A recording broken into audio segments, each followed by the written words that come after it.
রাধে রাধে, জয় নিতাই, জয় গৌর, জয় শ্রী রাধেশ্যাম। কেমন আছেন সবাই? আশা করি সবাই ভালো আছেন। সামনেই আসছে গুরু পূর্ণিমা, আর গুরু পূর্ণিমা সম্বন্ধে আমরা আমাদের ইউটিউব চ্যানেলে বিস্তারিত আলোচনা করেছি। এই গুরু পূর্ণিমার দিন কি কি করতে হয়, কি কি করতে হয় না। তো গুরু পূর্ণিমার দিনকে অবশ্যই একটি বিশেষ নিয়ম হলো প্রাত স্নান করা। আজ আমরা শ্রবণ করব স্নান সম্বন্ধে। স্নান আমাদের শাস্ত্র অনুসারে, বৈদিক শাস্ত্র অনুসারে স্নান হলো 5 প্রকারের। খুব মন দিয়ে ধ্যান দিয়ে শুনবেন। স্নান হলো 5 প্রকার। এই 5 প্রকার স্নান কি কি? প্রথম স্নানের নাম হলো ব্রহ্ম স্নান। এই ব্রহ্ম স্নান শুরু হয় 3টা থেকে 3টা থেকে 3টা 30-এর মধ্যে যদি কেউ স্নান করে তাকে বলা হয় ব্রহ্ম স্নান। এই ব্রহ্ম স্নান করলে তার আধ্যাত্মিক গুণ বাড়ে। হ্যাঁ, তার ভিতরে কাম, ক্রোধ, লোভ সমস্ত কিছু দূরীভূত হয়ে যায় এবং তার আধ্যাত্মিক পাওয়ার বেড়ে যায়। তাই ব্রহ্ম স্নান অত্যন্ত উত্তম। এটা শুরু হয় 3টা থেকে, আর এই স্নানের সময়কাল 30 মিনিট। 3টা থেকে 3টা 30 মিনিট। দ্বিতীয় স্নান হলো দেবস্নান। দেবস্নান শুরু হয় 3টা 30 থেকে, এরও সময় আধা ঘন্টা, 4টা পর্যন্ত। এই সময় স্নান করলে পবিত্রতা এবং মন শুদ্ধ হয়। অর্থাৎ 3টা থেকে 3:30 থেকে 4টার মধ্যে স্নান। এই স্নানের নাম দেবস্নান। এই স্নান করলে দেবতারা যেমন শান্ত মন, সুধীর গুণের অধিকারী হয়, এই সময় কোনো মানুষ স্নান করলে তার দেবতার মতো মন হয়, শান্ত হয়, হ্যাঁ, মন শুদ্ধ পবিত্র হয়। তাই এর নাম দেবস্নান। তৃতীয় স্নানের নাম ঋষি স্নান। ঋষি স্নান শুরু হয় ভোর 4টা থেকে। ভোর 4টা থেকে 6টা পর্যন্ত যে সময়কাল, এই সময়কে বলা হয় ঋষি স্নান। এই স্নান করলে জ্ঞান অর্জন হয়।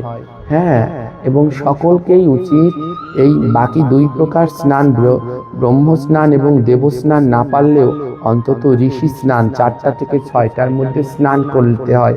এই স্নান করলে জ্ঞান বাড়ে, আধ্যাত্মিক গুণ বাড়ে, ভগবানের ভক্তি বাড়ে, তামসিকতা দূর হয়। তাই অবশ্যই ঋষি স্নান করা কর্তব্য। আমাদের শাস্ত্র অনুসারে পঞ্চম স্নানের নাম মনুষ্য স্নান।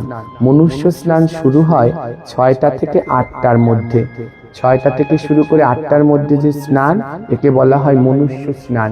এই স্নান করলে অর্থাৎ তার মানবিক চেতনাটা থাকে, মানুষ হতে পারে। হ্যাঁ, তার এই কাজটা করা উচিত কি উচিত না, এই সিদ্ধান্তটা সে নিতে পারে। মানুষ হাত পা থাকলেই কোনো সময় মানুষ হয় না, যদি তার চেতনা না থাকে। তাই মনুষ্য স্নান হয় 6টা থেকে 8টার মধ্যে। এই সময় স্নান করলে তার মানবিক চেতনাটা কাজ করে যে এটা করা উচিত আর এটা করা উচিত না। এতে কোনো পুণ্য বা স্বীকৃতি হয় না, কিন্তু চেতনাটা জাগ্রত থাকে। আর সর্বশেষ পঞ্চম স্নানের নাম হলো অসুর স্নান। এই অসুর স্নান হয় 8টা থেকে শুরু। ভোর 8টা থেকে শুরু করে যত বেলা পর্যন্ত স্নান করে, এই স্নানের নাম হলো অসুর স্নান।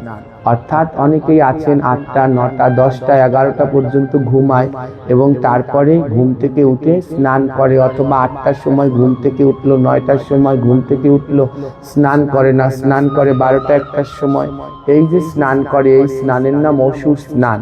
এই স্নান করলে মানুষের মাথার ভিতরে কোনো জ্ঞান কাজ করে না, তখন অসুরের বুদ্ধি কাজ করে। হ্যাঁ, তাই এই অসুর স্নান কেউ না পারতে করবেন না। 8টা থেকে শুরু করে যত বেলা পর্যন্ত স্নান করে, এই স্নানকে বলা হয় অসুর স্নান। এতে আলস্যতা বৃদ্ধি পায়, অশুভ বৃদ্ধি পায়, সারাদিন মন খারাপ থাকে এবং কাজে সঠিক সিদ্ধান্ত নেওয়া যায় না। আমি আমার নিজের মানব জীবনেও এই 4টা স্নানকে পর্যবেক্ষণ করে দিয়েছি। আসলে শাস্ত্রের কথা মোটেই মিথ্যা নয়। যদি কোনো সময় 8টার পরে স্নান করি, তাহলে দেখি সেই দিনটা ভালো যায় না, সেদিনকে কেমন খারাপ লাগে, মন ভালো থাকে না, রাগ হয়ে থাকি। তাই এই সময় স্নান করলে অলস্যতা এবং অশুভ হয়। তাই সবাই চেষ্টা করবেন 8টার আগে অন্তত মনুষ্য স্নানটা করবার জন্যে। এবং বাকি 3 স্নান, ব্রহ্ম স্নান, দেব স্নান, ঋষি স্নান যারা করতে পারবেন সে তো সর্বশ্রেষ্ঠ উত্তম।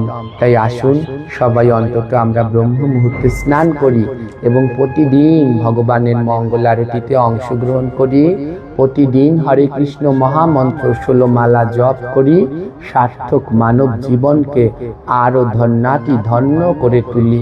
ভালো থাকবেন, দেখা হবে পরের ভিডিওতে। আর যদি আমাদের এই কথাগুলো ভালো লাগে একটু সবাই আমাদের পেজ ফলো করে দেবেন এবং বেশি বেশি করে শেয়ার করে সবার কাছে পৌঁছে দেবেন। রাধে রাধে।